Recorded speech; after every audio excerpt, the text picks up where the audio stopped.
ஒரு ஊரில் ஒரு மாணவன் இருந்தான். அவன் ரொம்ப சுட்டி, கொஞ்சம் முரடு. அவன் ஸ்கூல் லீடர் ஆகணும்னு ஆசைப்பட்டான்.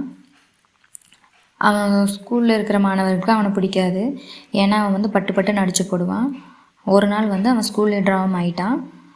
மற்ற மாணவங்களுக்கு சொல்கிறான் சத்தம் போடாமல் இருக்க சொல்லி. ஆனால் மற்றவங்களுக்கு யாருக்குமே இவனை பிடிக்காதே. அதனால் இவன் சொல்கிறத யாரும் கேட்குறதா இல்லை. அதனால் மன வருத்தப்பட்டு அவங்க அப்பா கிட்ட போய் சொல்கிறான். ஸ்கூலில் நான் சொல்கிறது யாருமே கேட்க மாட்டேங்கிறாங்க அப்படின்னு சொல்லி சொல்கிறான். அதுக்கு அவங்க அப்பா என்ன சொல்கிறாங்கன்னா, எல்லாம் ஒரு நாள் மாறும் அப்படின்னு சொல்லி சொல்கிறாங்க. அப்புறம் இன்னொன்று சொல்கிறாரு. என்ன சொல்கிறாருன்னா, எவ்வளோ பெரிய தலைவராக இருந்தாலுமே முடிவெடுக்கிறதுக்கு முன்னாடி சுற்றி இருக்கிற எல்லாரையுமே அவங்களோட சூழ்நிலையும் புரிஞ்சு நடந்துக்கணும், மற்றவங்கள மதிக்க கற்றுக்கணும் அப்படின்னு சொல்லி சொல்கிறாரு. மற்றவங்கள மதித்து நடந்தால் தான் மற்றவங்களும் நம்மளை மதிப்பாங்க அப்படின்னு சொல்லி சொல்கிறாரு. அதிலிருந்து அந்த மாணவன் அடுத்த நாள் ஸ்கூல் போனதுலேருந்து மற்ற மாணவர்களை மதிக்க கற்றுக்கிட்டான். அன்பாக பழகினா எல்லாத்துக்கூடையுமே.